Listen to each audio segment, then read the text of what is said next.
നമസ്കാരം സുഹൃത്തുക്കളെ, എൻ്റെ പേര് Aswathy. Welcome to my channel Harshitham edtech.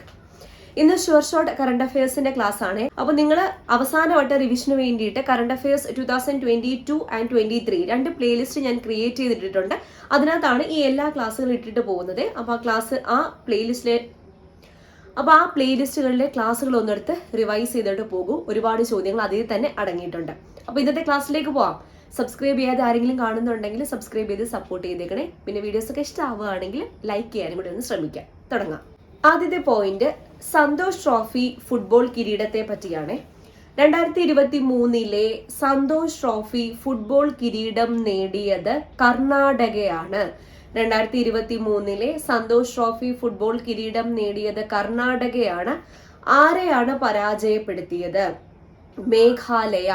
മേഘാലയയെ പരാജയപ്പെടുത്തിയാണ് കർണാടക കിരീടം നേടിയത്. അപ്പോൾ 1ാം സ്ഥാനം കർണാടക, 2ാം സ്ഥാനം മേഘാലയ. ഇനി 3ാം സ്ഥാനം സർവീസസ്. പഞ്ചാബിനെ തോൽപ്പിച്ച് സർവീസസ് ആണ് 3ാം സ്ഥാനം നേടിയത്. 2023 സന്തോഷ് ട്രോഫി ഫുട്ബോൾ കിരീട ജേതാക്കൾ ആരാണ്? കർണാടക. ആരെയാണ് തോൽപ്പിച്ചത്? മേഘാലയയാണ് തോൽപ്പിച്ചത്. 3ാം സ്ഥാനം സർവീസസിനാണ്. സർവീസസ് ആരെയാ പരാജയപ്പെടുത്തിയത്? പഞ്ചാബിനെയാണ് പരാജയപ്പെടുത്തിയത്. ഈ മത്സരം നടന്നത് റിയാദിലെ കിങ് ഫഹദ് സ്റ്റേഡിയത്തിൽ വെച്ചാണ് ഈ ഒരു മത്സരം നടന്നത്. അടുത്ത വളരെ ഇമ്പോർട്ടന്റ് ആയിട്ടുള്ള പോയിന്റ് ആണ്. ഇന്ത്യയുടെ 75ാമത് കരസേനാ ദിന പരേഡിന് വേദിയായത് ബംഗളൂരു ആണ്. 2023 ജനുവരി മാസം 15 നടന്ന ഇന്ത്യയുടെ 75ാമത് കരസേനാ ദിന പരേഡിന് വേദിയായത് ബംഗളൂരു. ചരിത്രത്തിൽ ആദ്യമായിട്ടാണ് ഡൽഹിക്ക് പുറത്ത് വെച്ച് ഈ കരസേനാ ദിന പരേഡ് നടക്കുന്നത്. അപ്പൊ ഇന്ത്യയുടെ 75ാമത് കരസേനാ ദിന പരേഡിന് വേദിയായത് ബംഗളൂരു ആണ്. ജനുവരി മാസം 15 നാഷണൽ ആർമി ഡേ. അപ്പൊ ഈ ജനുവരി 15 എന്തുകൊണ്ട് എന്തിന്റെ ഓർമ്മയ്ക്കായിട്ടാണ്, അല്ലെങ്കിൽ എന്തിന്റെ സ്മരണ പുതുക്കാൻ വേണ്ടിയിട്ടാണ് ജനുവരി 15 കരസേനാ ദിനമായിട്ട് ആചരിക്കുന്നത്?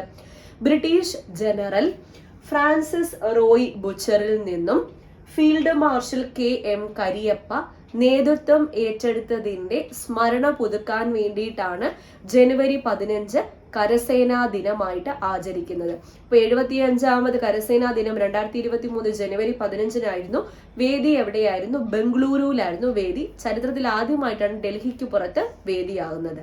ഓക്കെ, ഇനി അടുത്തത് ആരോഗ്യ മൈത്രി എന്ന ഒരു പദ്ധതിയെ പറ്റിയാണ്. ഈ ആരോഗ്യ മൈത്രി എന്നത് പ്രകൃതി ദുരന്തമോ മാനുഷിക പ്രതിസന്ധിയോ മൂലം ദുരിതമനുഭവിക്കുന്ന വികസ്വര രാജ്യങ്ങൾക്ക് വൈദ്യസഹായം നൽകുന്നതിന് വേണ്ടിയിട്ടുള്ള ഇന്ത്യയുടെ ഒരു പദ്ധതിയാണ് ആരോഗ്യ മൈത്രി. അപ്പൊ ആരോഗ്യ മൈത്രി എന്നത് പ്രകൃതി ദുരന്തമോ മറ്റ് മാനുഷിക പ്രതിസന്ധികളോ മൂലം ദുരിതമനുഭവിക്കുന്ന വികസ്വര രാജ്യങ്ങൾക്ക് വൈദ്യസഹായം എത്തിക്കുന്നതിന് വേണ്ടിയിട്ടുള്ള ഇന്ത്യയുടെ പദ്ധതിയാണ്, നമ്മുടെ രാജ്യത്തിന്റെ പദ്ധതിയാണ് ആരോഗ്യ മൈത്രി. ഓക്കെ, അപ്പൊ ഇത്രയും പോയിന്റ്സ് ക്ലിയർ അല്ലേ? ഏതെങ്കിലും 1-2 ചോദ്യം ഇവിടുന്ന് കിട്ടുവേ. അടുത്ത പോയിന്റ്സ് നോക്കാം. അടുത്ത പോയിന്റിലേക്ക് പോവാം. അക്കിത്തം അച്യുതൻ നമ്പൂതിരിയുടെ പ്രശസ്ത കൃതികളായ 20ാം നൂറ്റാണ്ടിന്റെ ഇതിഹാസം, ഇടിഞ്ഞു പൊളിഞ്ഞ ലോകം എന്നീ കൃതികൾ കന്നഡയിലേക്ക് വിവർത്തനം ചെയ്തത് ആരാണ്? 1 മാർക്ക് ചോദ്യം. അപ്പൊ അക്കിത്തം അച്യുതൻ നമ്പൂതിരിയുടെ പ്രശസ്ത കൃതികളായ 20ാം നൂറ്റാണ്ടിന്റെ ഇതിഹാസം, അതുപോലെ ഇടിഞ്ഞു പൊളിഞ്ഞ ലോകം എന്നിവ കന്നഡയിലേക്ക് വിവർത്തനം ചെയ്തത് സുഷമ്മ ശങ്കർ ആണ്. വെളിച്ചം ദുഃഖമാണുണ്ണി, തമസല്ലോ സുഖപ്രദം എന്നത് ഏത് കൃതിയിലെ വരികളാണ്? 20ാം നൂറ്റാണ്ടിന്റെ ഇതിഹാസം എന്ന കൃതിയിലെ അക്കിത്തത്തിന്റെ വരികളാണ് വെളിച്ചം ദുഃഖമാണുണ്ണി, തമസല്ലോ സുഖപ്രദം എന്നത്.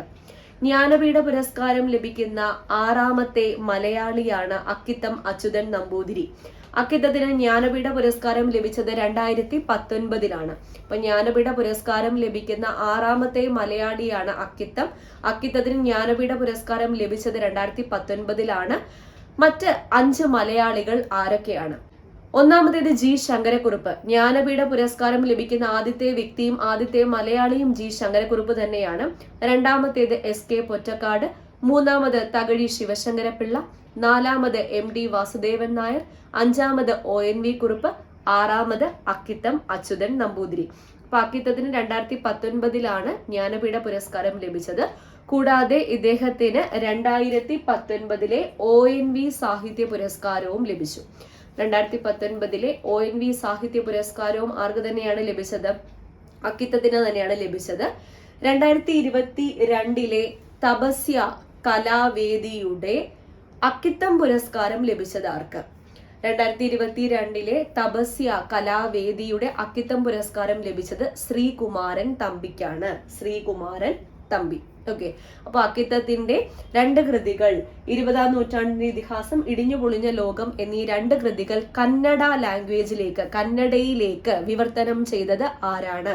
സുഷമ്മ ശങ്കർ ആണ്. സുഷമ്മ ശങ്കർ. അടുത്ത point, steel man of India എന്നറിയപ്പെടുന്നത് ആര്? സ്റ്റീൽ മാൻ ഓഫ് ഇന്ത്യ എന്നറിയപ്പെടുന്നത് JJ ഇറാനിയാണ്. JJ ഇറാനി. ഇദ്ദേഹം 2022 നവംബർ മാസം 1 അന്തരിച്ചു. 2022 നവംബർ മാസം 1 അന്തരിച്ച സ്റ്റീൽ മാൻ ഓഫ് ഇന്ത്യ എന്നറിയപ്പെടുന്ന വ്യക്തി ആരാണ്? JJ ഇറാനിയാണ്. JJ ഇറാനി. ഇപ്പൊ രാജ്യത്തിന്റെ ഉരുക്ക് വ്യവസായത്തെ വിജയ പദവിയിൽ എത്തിച്ച ഒരു വ്യക്തിയാണ് ആര്? JJ ഇറാനി. ഇദ്ദേഹം സ്റ്റീൽ മാൻ ഓഫ് ഇന്ത്യ എന്നും അറിയപ്പെടുന്നു. ഇനി 2023 ലോക ജലദിനത്തിന്റെ പ്രമേയം എന്തായിരുന്നു? 2023 ലോക ജലദിനം എന്ന മാർച്ച് മാസം 22. അപ്പൊ 2023 മാർച്ച് 22 ലോക ജലദിനം. ഇത്തവണത്തെ 2023 പ്രമേയം ആക്സിലറേറ്റിംഗ് ചേഞ്ച്. Accelerating change. മാറ്റം വേഗത്തിലാക്കാം. മാറ്റം വേഗത്തിലാക്കാം. ഇത് ഫുള്ളായിട്ടുള്ള തീം പറഞ്ഞാൽ globally accelerate the change required to solve water and sanitation crisis എന്നതാണ്. ജലദൗർലഭ്യവും ശുചീകരണ പ്രതിസന്ധിയും പരിഹരിക്കാനുള്ള മാറ്റം വേഗത്തിലാക്കാം. അപ്പൊ ജസ്റ്റ് ഇത് മാത്രം ഓർത്താൽ മതി. ആക്സിലറേറ്റിംഗ് ദ ചേഞ്ച് എന്ന് മാത്രം ഓർത്താൽ മതി. മാറ്റം വേഗത്തിലാക്കാം. മാറ്റം വേഗത്തിലാക്കാം എന്നുള്ളതാണ് 2023 ലോക ജലദിനത്തിന്റെ പ്രമേയം. അപ്പൊ ഈ പറഞ്ഞ 3 പോയിന്റ്സും ക്ലിയർ അല്ലേ? അക്കിത്തത്തിനെ പറ്റിയുള്ള പോയിന്റ്സ്, അദ്ദേഹത്തിന്റെ 2 കൃതികൾ കന്നഡയിലേക്ക് വിവർത്തനം ചെയ്തത്, പിന്നെ സ്റ്റീൽ മാൻ ഓഫ് ഇന്ത്യ എന്നറിയപ്പെടുന്നത്, 2023 ലോക ജലദിനത്തിന്റെ പ്രമേയം. അടുത്ത പോയിന്റ്സ് നോക്കാം. അടുത്ത ഫാക്ട് വളരെ വളരെ ഇമ്പോർട്ടന്റ് ആയിട്ടുള്ള ഫാക്ട് ആണ്. 2026 കോമൺവെൽത്ത് ഗെയിംസിന് വേദിയാകുന്ന നഗരം ഏതാണ്? വിക്ടോറിയ. 2026 കോമൺവെൽത്ത് ഗെയിംസിന് വേദിയാകുന്ന നഗരം വിക്ടോറിയ. 2022 കോമൺവെൽത്ത് ഗെയിംസ് ഡീറ്റെയിൽ ആയിട്ട് തന്നെ ഞാൻ ക്ലാസ് എടുത്തിട്ടുണ്ട്. അതിന്റെ 1-2 പോയിന്റ്സ് ഇവിടെ പറയാം. 2022 കോമൺവെൽത്ത് ഗെയിംസ് എവിടെ വെച്ചാണ് നടന്നത്? ബർമിംഗ്ഹാമിൽ വെച്ചാണ് നടന്നത്. 1-ാം സ്ഥാനം നേടിയത്, മെഡൽ പട്ടികയിൽ 1-ാം സ്ഥാനം നേടിയത് ഓസ്ട്രേലിയയാണ്. ഇന്ത്യയുടെ സ്ഥാനം 4-ാം സ്ഥാനമാണ്. ഇത്രയും പോയിന്റ്സ് ഒന്ന് ഓർത്തിരിക്കുക. എപ്പോഴും ചോദിക്കുന്നതാണ് ഈ 3 പോയിന്റ്. 2022 കോമൺവെൽത്ത് ഗെയിംസിന്റെ വേദി എവിടെ? ബർമിംഗ്ഹാം. ഇന്ത്യയുടെ സ്ഥാനം മെഡൽ പട്ടികയിൽ എത്രാമത്? 4-ാം സ്ഥാനമാണ്. 1-ാം സ്ഥാനം ഓസ്ട്രേലിയ. ഇനി 2026 കോമൺവെൽത്ത് ഗെയിംസ് നടക്കാനിരിക്കുന്നത് എവിടെയാണ്? വിക്ടോറിയയിലാണ്. വിക്ടോറിയ.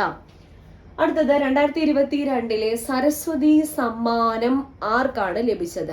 സരസ്വതി സമ്മാനം സാഹിത്യത്തിനാണ് നൽകുന്നത്. അത് തന്നെ ഒരു ചോദ്യമായിട്ട് ചോദിച്ചിട്ടുണ്ട്.